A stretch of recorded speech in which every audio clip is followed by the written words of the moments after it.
Two names stand out in the establishment of the shipping services of the East. They are those of Sir William Mackinnon and Robert Mackenzie, who founded the British India Steam Navigation Company in 1856. The Mackinnon-Mackenzie building is still one of the best-known landmarks of the Bombay port area, and it is here that the passengers for the Dwarka come to obtain their tickets. Where in the past its clients would have been British officials, today the travellers are emigrant workers. For them, the Mackinnon-Mackenzie office is the end of a long trail, the route out of India to new opportunities elsewhere. They have come from Punjab in the north, from Kerala in the south, from Orissa in the east. Many will have arrived at Victoria Terminus, Bombay's great railway station. For Bombay is a gateway between India and the rest of the world.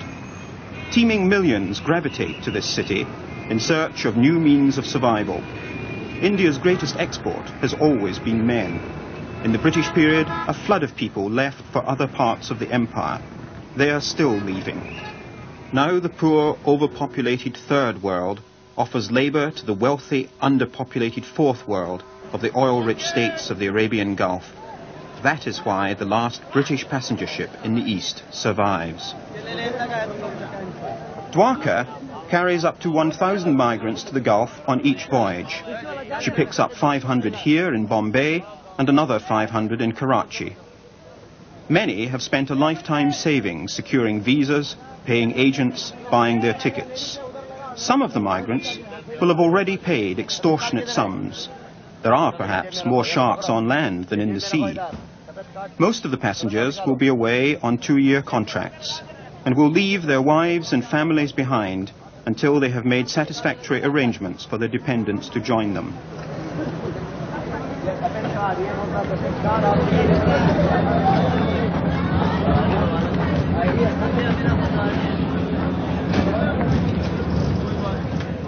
There are 3 ways to travel on the Dwarka. You can take a cabin, a berth and a dormitory, or you can travel in the open air on the decks. A pleasant prospect in this climate, so long as there are no unseasonal squalls. I chose a cabin.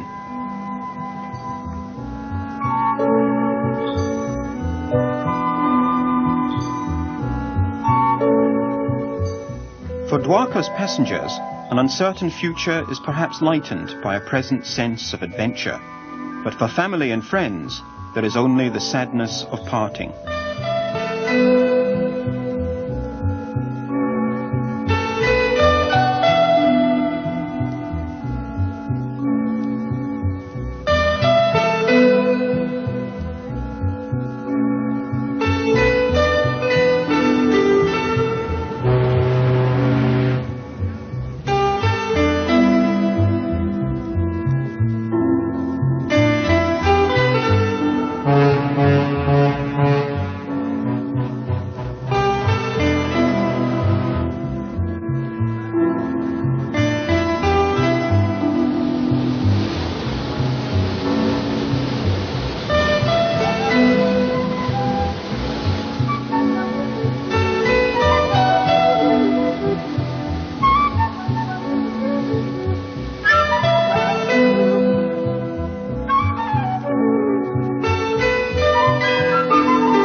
Dwarka sails on one of the oldest shipping routes in the world. The Gulf and the Arabian Peninsula have always been the pivotal point of 3 muscle of India and Pakistan can be transferred to the oil fields and construction sites of the Gulf.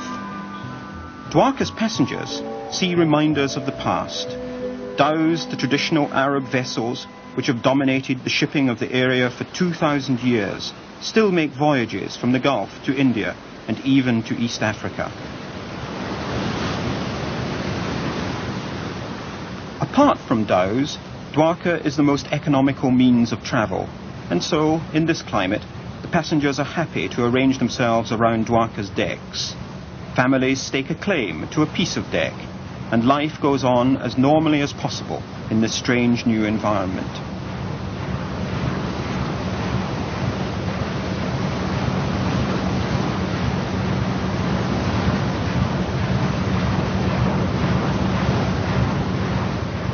The ship's master, Captain Henkin, has sailed the Gulf on and off for 30 years and has commanded the Dwarka since 1973. One of Captain Henkin's concerns is the feeding of his passengers. 4,000 chapatis a day are produced here in the bakery. Amazingly, in this oil-rich world, the oven's fuel is coal. The technique is one you could find in any Indian village.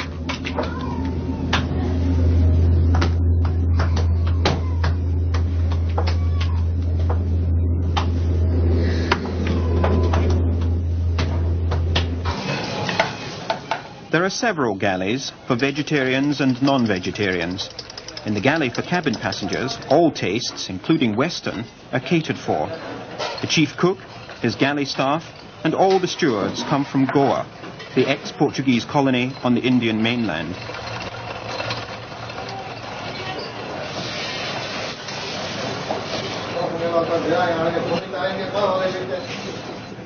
Even on the Arabian Sea, it's chips with everything. The Goanese have a long tradition of service to passengers on British ships and still serve on modern luxury liners. They have names like Ramirez, Da Silva, Oliveira.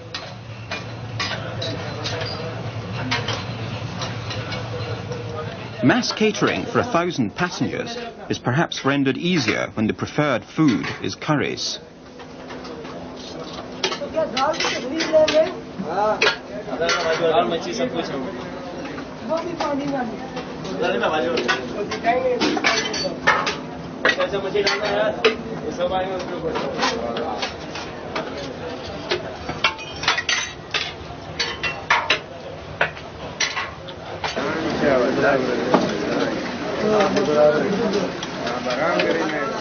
There are several sittings, and the provision of food carries on throughout the day.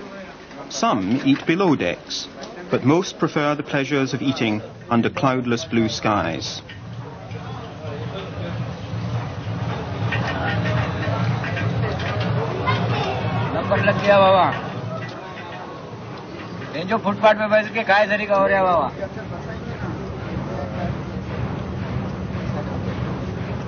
Baluchis and Pathans from the northwest frontier of Pakistan, whose forebears would have been tribal warriors, have now become migrant workers, particularly welcome in the Middle East since they share the Muslim faith.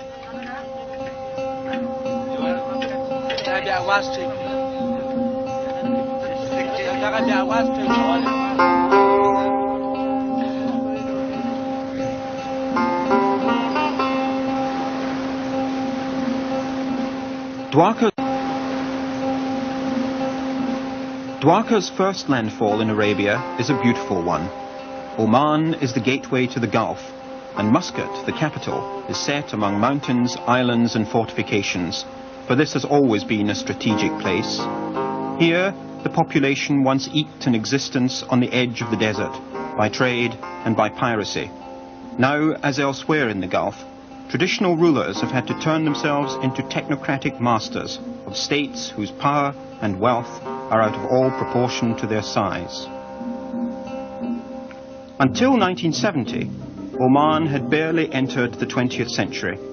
The speed of modernization has been staggering. The palace of Sultan Qaboos, lying beneath the walls of the great forts of Old Muscat, symbolizes the connection with India, for it was designed by an Indian architect and built by an Indian construction company.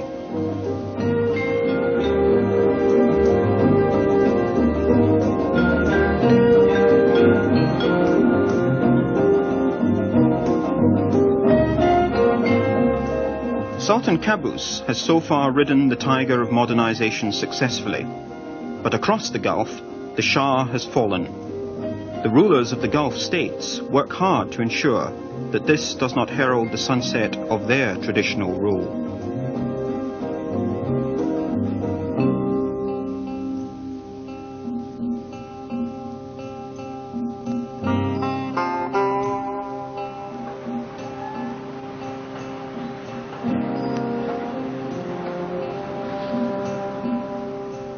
Dwarka lingers only briefly.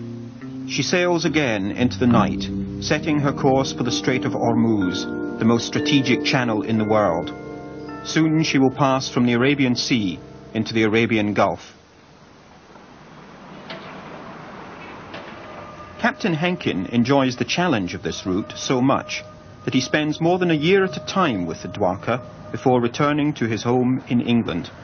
I did take 1 month's flying leave in May last year, more for a rest, and I wanted to be back before the monsoon started, because, hard to say, but I didn't like it in anybody else's hands when the bad weather started. But if the ship continues, I will be here until September or October this year, and I hope she does. You must feel really quite a degree of affection for the old girl. Old girl? I'm not sure that I appreciate that phrase. To me, this is still very much a viable ship and a beautiful running ship. Not that I have much to do with the running side of it. The engineers have worked their soul cases out down there, keeping her going. And all respects to them, very few of them ever say, we don't want that ship back again. Which to me is praise enough. Dwarka threads her way into the most congested waterways of the Gulf at night. The joke on board is that she can now find her own way. But for the officer in the lonely watches of the night, navigation and the avoidance of other vessels and oil rigs is no joke. Now his night sky is illuminated by great gas flares that could keep whole towns in energy to the end of the century.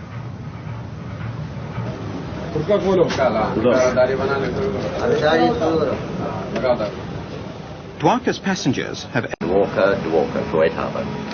Yes, Dwarka, Kuwait Harbour. Kuwait Harbour, Dwarka, clear, passing Ras Al Hard, and Kuwait Harbour. Over. Thank you, sir. Thank you. Over, sir. Shukran. Dwarka sails across the Great Bay of Kuwait. She used to sail on to Basra in Iraq, but Kuwait is now her westernmost port, 1,600 nautical miles from Bombay. Until a few years ago, Dwarka anchored here and landed her passengers by small boat. Now Kuwait has built a fine modern harbour, just one of many prestige projects financed by her massive oil wealth.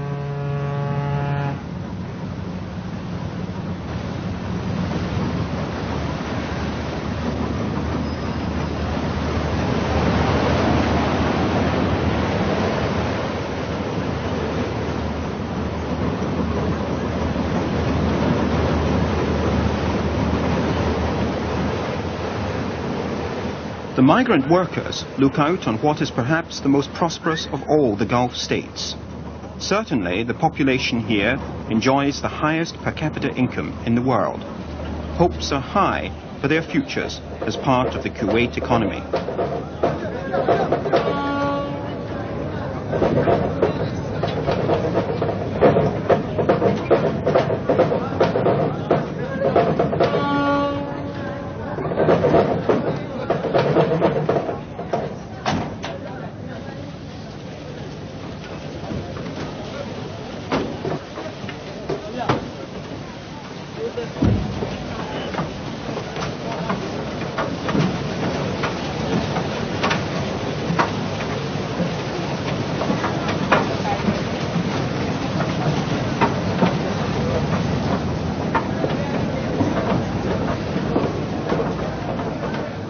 Years of planning and saving have led to these first few steps onto this new land, so different from their own.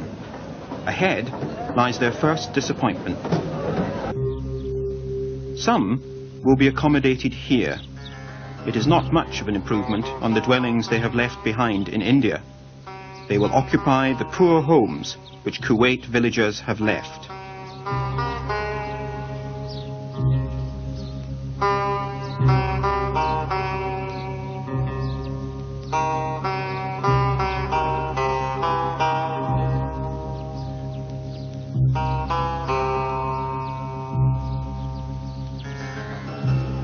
The original inhabitants have moved on to enjoy their share of the oil wealth elsewhere.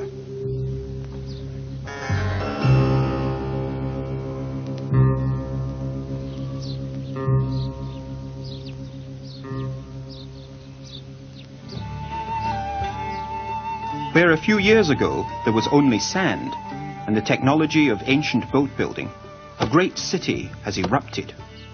The city sought a symbol and found it in these extraordinary towers. They are a 20th century folly, elegant monuments to conspicuous expenditure.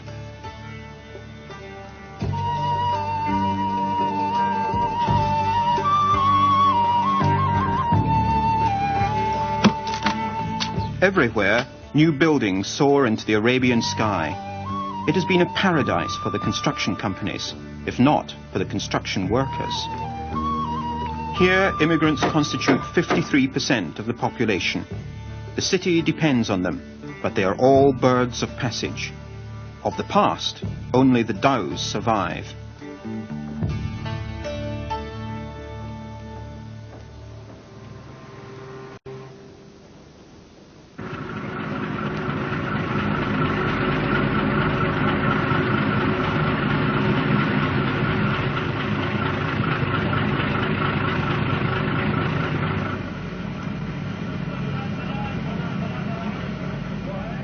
Dwarka sails again, eastbound now for Bahrain, Doha, Dubai, Karachi and Bombay.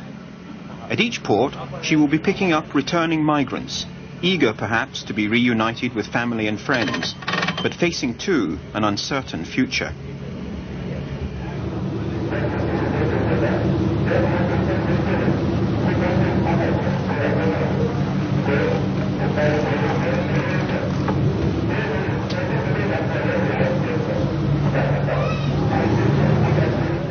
The senior harbour pilot, like Kuwait itself, mixes old and new, the Western uniform of a master mariner and the traditional functional headdress of the desert Arab.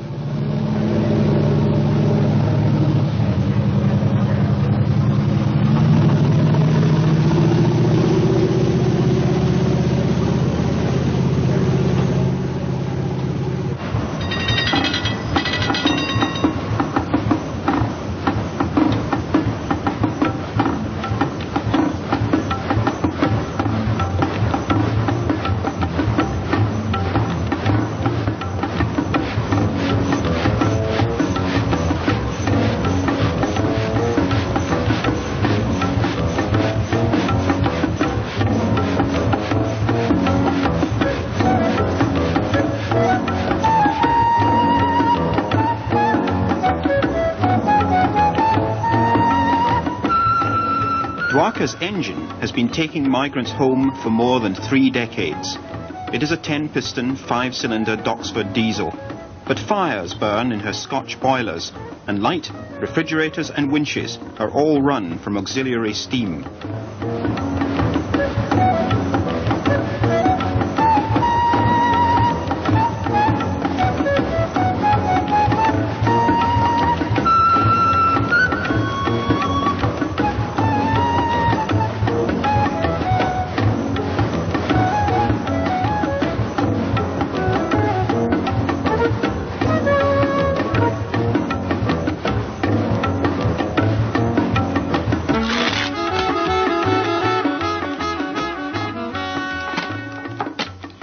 A far cry from the engine room is the faded gentility of the ship's library. Here the ladies of Indian Army officers play gin rummy. Their husbands have been training the Iraqi army in Baghdad, and Dwarka is the best means of transferring their homes back to India. The ship maintains a rigid imperial, or perhaps oriental, class structure. Officers for the cabins, other ranks for the decks. The leisured life of the Dwarka is for the officers' wives nothing new. They represent the other side of India. They are the inheritors of the Raj.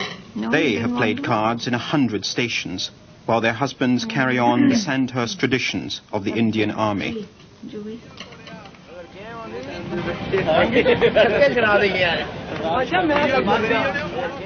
On the decks below, a rather more energetic game passes the time for the labour migrants. For them, this is a holiday, an unusual time of leisure between their work in Kuwait and their efforts to re-establish themselves in India. But those who sail from Kuwait have plenty to see on the way. Dwarka calls at a different port each day.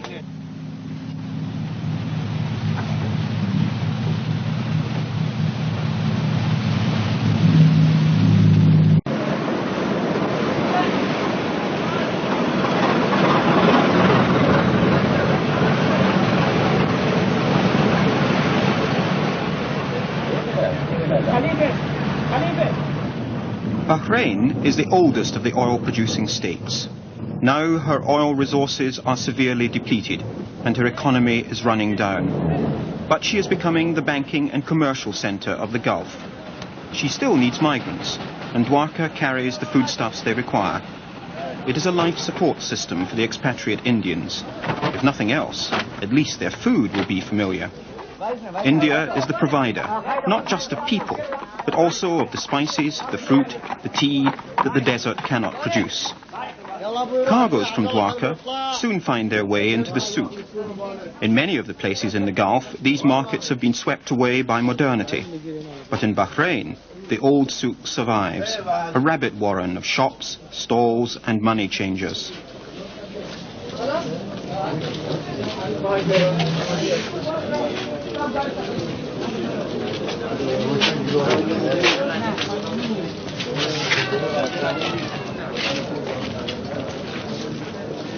There are two groups of Indians here, the workers whose stay will be short, and the traders who have established their commercial supremacy throughout the area. The most successful trading company in the Gulf presents an international shop window, serving an expatriate jet set that stops off here between Europe, the Far East and Australia. Bahrain, after all, is in that select group of Concorde destinations. Many of the smaller shops are owned by Indians too.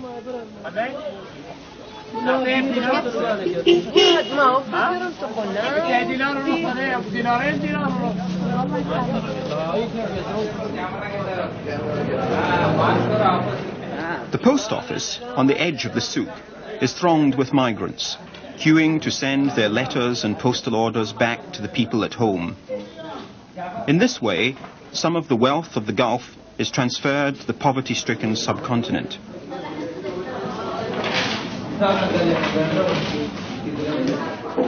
Whole villages in India must eagerly await the arrival of packages from breadwinners thousands of miles away.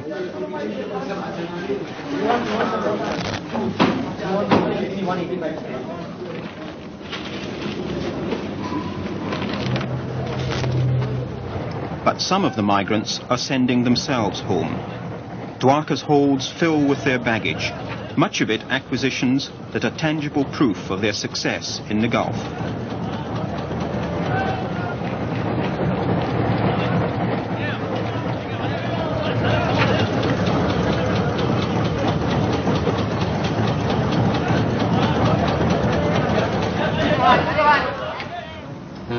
From the island of Bahrain, Dwarka continues her progress on an overnight voyage to Dubai. As a passenger ship, she has the right of way over freighters that have been waiting at anchor for weeks to discharge their cargoes. While Bahrain is beginning to show signs of contracting, Dubai is booming. Dubai, like Kuwait, has its symbol, and even more strikingly than Kuwait, mixes old and new. The creek is Dubai's Grand Canal. Here hundreds of dhows load cargoes transshipped from the modern harbour. The same sacks of spices and chests of tea that Dwarka has brought from India will be transported by traditional vessels all along the coast of the United Arab Emirates. Here you can hire a dhow to cross to Iran or any of the islands or points on the coast of the Gulf. Dark stories.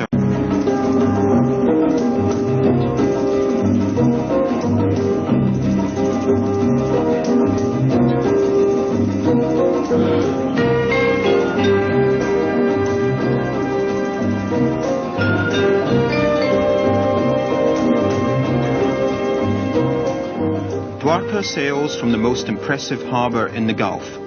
She passes along the Trucial coast before setting her course eastwards. By morning, she will have passed again through the Strait of Hormuz and emerged into the Gulf of Oman.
Are you the only green-fingered chief officer in the fleet, Bob?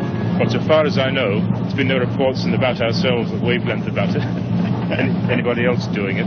What gave you the idea to do this? It was my wife's idea originally, but I'm trying now to grow enough potatoes to give us all a chip butty before we go home on leave. John Sullivan, the third engineer, is very keen to have a fried potato omelette. Haven't you got much confidence in the food on the ship, then? Oh, yes, we enjoy the food on the ship, but it's nice to complain about it at times. Have you had a crop yet, or is this the first lot? No, I started once before, but they got too hot and they got baked in their jackets inside the tin, I think. And they all died away up in Basra last trip, or Kuwait. It was so hot up there. We started again when I came out this time. What about the tomatoes? Is this a new venture? Well, it's a new venture. They just started off, they're doing quite well. I think they're sunflowers. They're growing so high up the coasts. There's no sign of them flowering. The tomatoes have been in about a month and they're doing very well. Whether I'll get a crop before I go back, I'm beginning to wonder. Where did you get the soil from? Oh, that came in Bombay. Little men went and fetched it in sacks. They didn't ask where they got it from. Yes, I should hope not. They've been going about 3 months altogether. I think it's time they had some flowers and we started having some end product, I suppose. Are you proposing to branch out into anything else? Not now, no. I thought about growing things, but I thought too long and never got any action from it. You could have a complete market garden up here, couldn't you? You could do it. I came back again, yes. Yeah. Courgettes, marrows. You could even grow grapes and have your own wine press down there, I think. Oh, fine, growing all over the funnel. Now that really would be something, wouldn't it? Yes, I don't know that that'll go down to. You don't might think it'd go down support too it. well in Kuwait if you were pressing your own.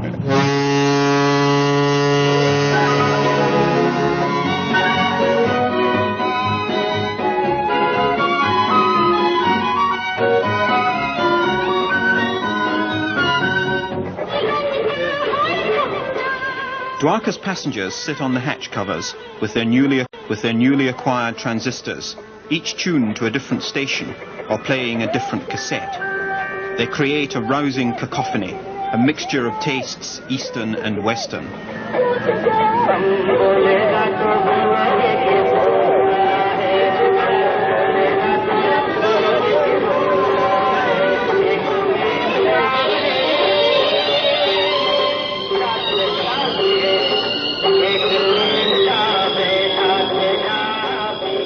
From Dubai, Dwarka mysteriously acquires her own floating souk. Traders travel as passengers and lay out their wares between decks in order to tap some of the newfound wealth of the returning migrants. There is pressure selling here, but the traders must dispose of their goods before arrival in Pakistan. Rivets come in handy for measuring materials. But buying silk on a ship at sea sailing to India seems rather like taking oil to Kuwait.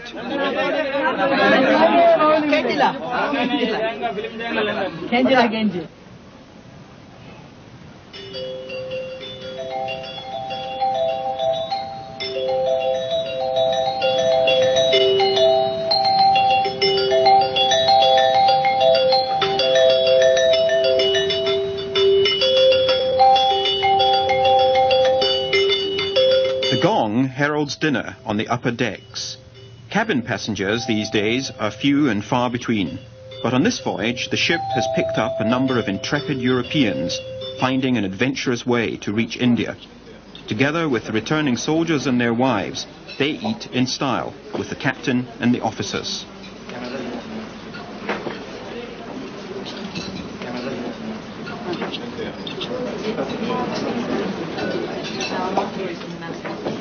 So there are no tourist fly or things like that. But you couldn't go back to Kuwait and get it? No, because from Muscat to Kuwait it's very expensive. All the countries in the Gulf are very expensive. Is it the time to say this is from the sunny side of the hill or something like that? You going home to Kashmir? Then a little later, after we get to our duty station. I've got to maintain this schedule to keep the opposition out. And there's no reasons for them to continue to stay on when rightfully they should have left. Palm trees and whatnot. Coconut palms, not really date palms this time. That's one of the beautiful things about Kashmir. There's a superb stream, something like what I believe is in Scotland. But meanwhile, I had gone for the service selection course. Schedule is the main thing, when they can rely on the ship arriving and sailing. They know we're not around to breathe down their necks. We're having quite a ball. And mind you, at no stage, India has ever taken a step like that, except probably you might say, what happened in the case of Sikkim.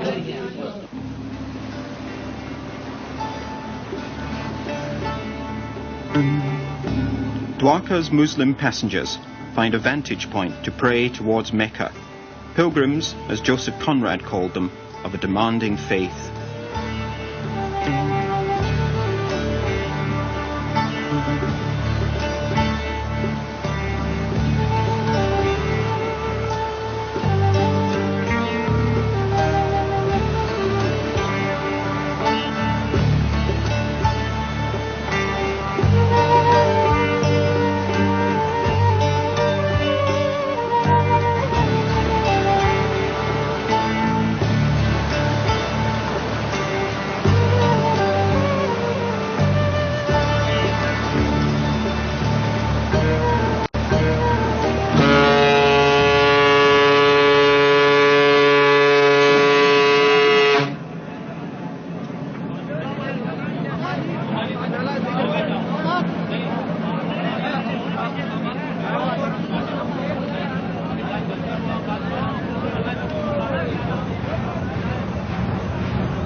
Dwarka is homeward bound now, crossing the Arabian Sea from Muscat to Karachi. Her passengers carry with them all the booty they have acquired while working in the Gulf: transistor radios and refrigerators, electric mixers and fans, watches and lighters. Everything, in short, including the kitchen sink. They return to troubled countries in the subcontinent, and most I have spoken to wish to return to the Gulf. For Dwarka's crew, a few days' rest in Bombay are in prospect before they set sail on their next voyage. They have an affection for the old ship, which is unusual in these days of impersonal container vessels and tankers. But Dwarka is being crowded out. Soon there will be no longer a place for an essentially 19th century vessel in a 19th century trade. Migrants, like travelers everywhere, take the plane. क्या course सिखा रहे हैं?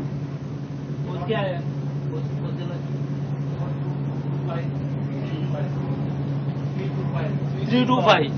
Okay, start 325.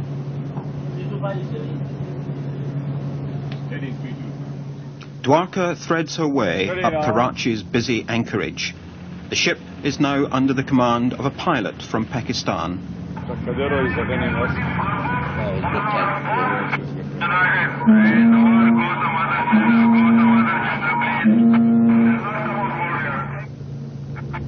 That ship.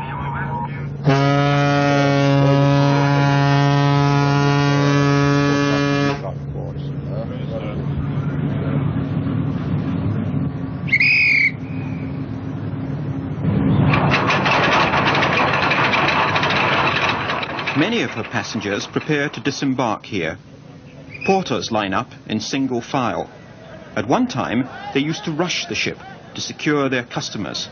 But this is General Zia's Pakistan, and the porters conform to military precision. The arrival of a passenger ship is a rare event. They too want to share some of the migrants' cash.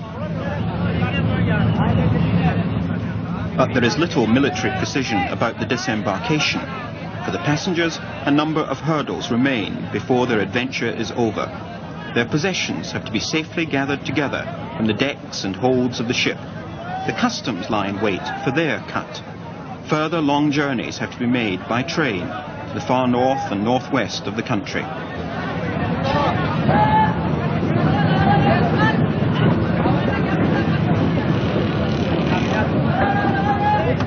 They return to a country much changed. In 2 years, a great deal has happened. There are new rulers and new laws, some of which have brought Pakistan closer to the states of the Middle East. For the labour migrants, working abroad has been a stopgap measure, an attempt to get rich quick, which for many will have failed. They must now try to resume their lives, find new jobs where few are available. The Pakistan government shows no signs of blocking the migrant trail, for that would make problems at home even greater. The treasures the emigrants have brought back may have to last them a long time.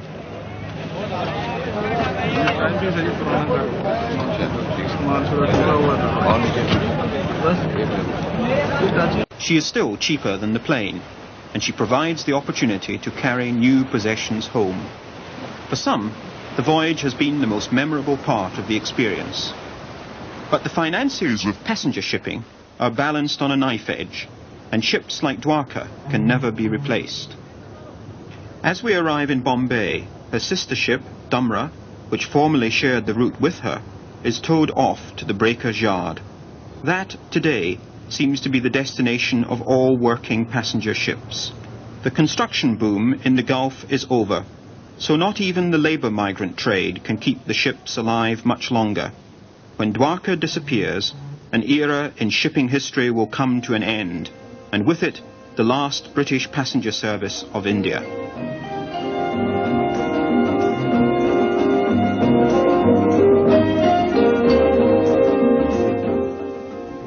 You might like to know that the Dwarka stayed in service for 4 years after this film was made. In May 1983, she was finally beached and broken up.